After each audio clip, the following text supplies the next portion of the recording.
there, everybody. This is Sue Altman, and I am an artist, and we're going to be talking about portrait drawing today. I'm with the Westchester Arts Council, teaching artist, and we're going to be working from a photo today. I'm going to show you what we're going to be looking at. So this is not the ideal way to draw a portrait. I'm working from life is always preferable, but it's not always possible. So working from photographs is certainly a good substitute. Self-portrait is not bad either. So let's look at this reference photo. These photos are pretty easily accessible on the internet. You want to look for something with a large face, mainly facing forward. This has a very slight right facing focus, but generally you don't want to work with something with very extreme angles. It'll make it a little harder to get the proportions when you're starting out. So I'm going to start here with the shape of the face, which is more or less an upside down egg shape. And of course every person is somewhat different, so we're going to be adjusting that as we go along. So here's the shape. Because there's that slight right-facing angle here, I'm going to put the center line, instead of right down the middle, slightly angled to the right. The next thing we're going to do is put in a halfway line, and that is going to be the line for the eyes. If you don't believe me, just check it out with your fingers. So if you take the top of the skull to the eye and then the eye to the chin, you'll see that's more or less the same distance.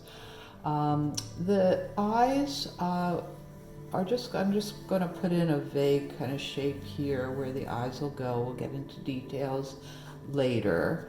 There's about an eye width in between the two eyes, so that's a good rule of thumb. Then we want to divide this space in half, and that will create the bottom of the nose.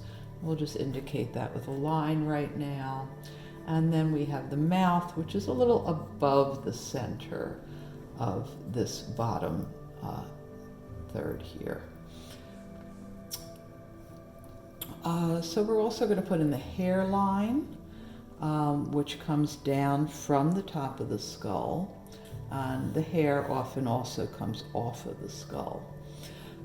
We want to establish where the eyebrows are. Eyebrows are very important as they really create a kind of expression. So it's very important, the angle of those eyebrows.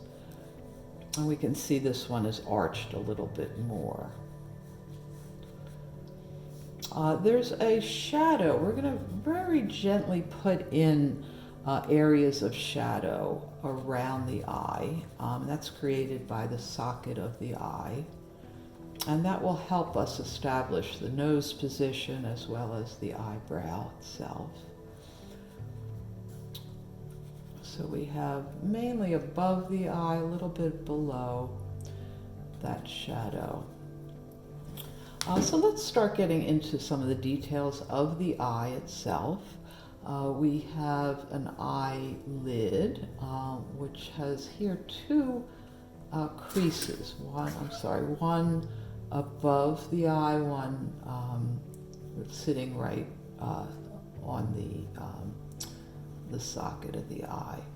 And then we have a circle, which is somewhat cut off by that upper lid, sometimes a little bit by the lower lid as well.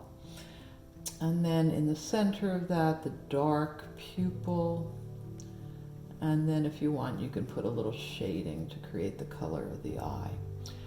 So we'll do the same thing on the other side. It takes a little practice to get both sides, both eyes matching in size and position. It just takes some practice. And again, don't forget the lid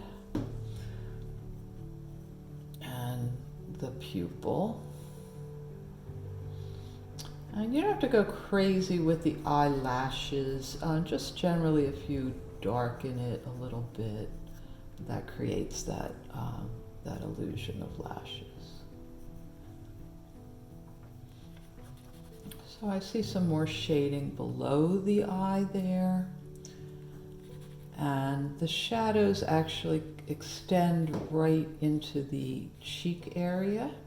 So I'll just kind of outline that shape of shadow that comes down the cheek and all the way to the chin area.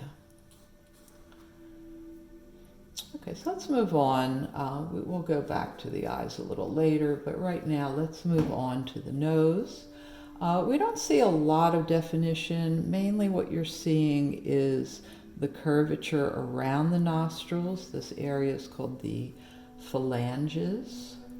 The little sliver of nostrils, don't make them whole circles, just very subtle. And a little bit on this side. And of course there's shadow alongside the side of the nose in this one, not on the other side, just on the left side here. And a little shadow at the bottom of the nose as well. And a cast shadow from the nose onto the lower area between the mouth and the nose. We'll get that shadow in there. Then you have this funny shape, kind of this indentation below the nose and above the mouth. It's called the philtrum. So that helps establish where the mouth is going to go. This particular model has an unusual feature. Her upper lip is wider than her lower. It's normally the other way around, but we're going to adjust for that. The darkest part of the mouth itself is that area in between the upper and the lower lip.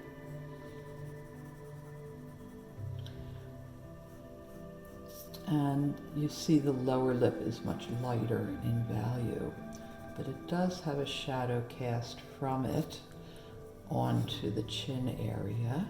So that all connects together with the cheek shadow.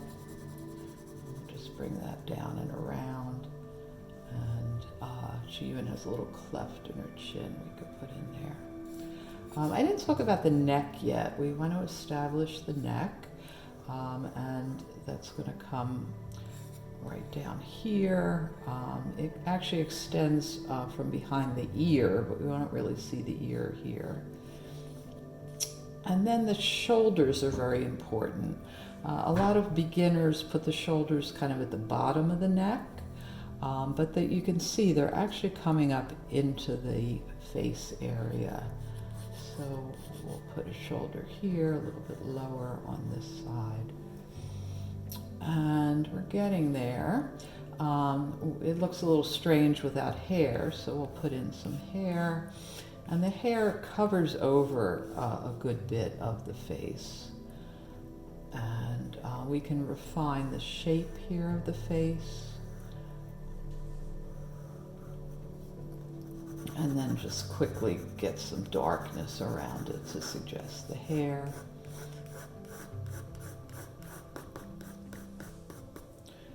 And then also on the other side. So you see how the hair is coming into the eyebrow area and over the cheek and extending out away from the face.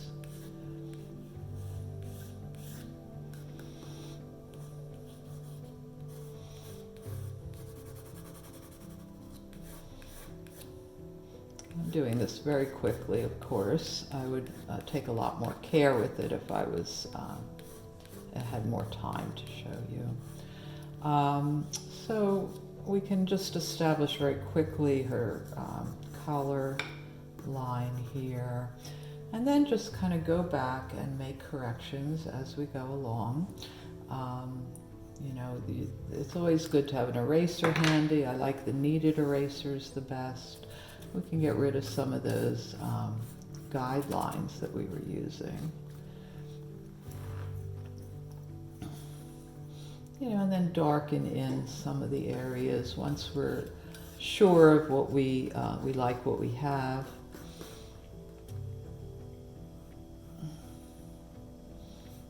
Darken the eyebrows a bit. Oh, and I forgot there's a really strong cast shadow on the neck, so we'll put that in right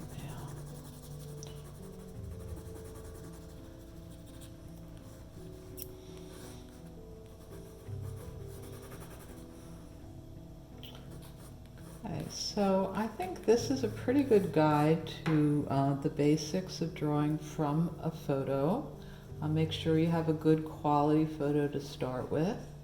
And like everything else, practice makes perfect, so keep drawing. Thank you very much, and check out more videos from Westchester Arts Council on YouTube.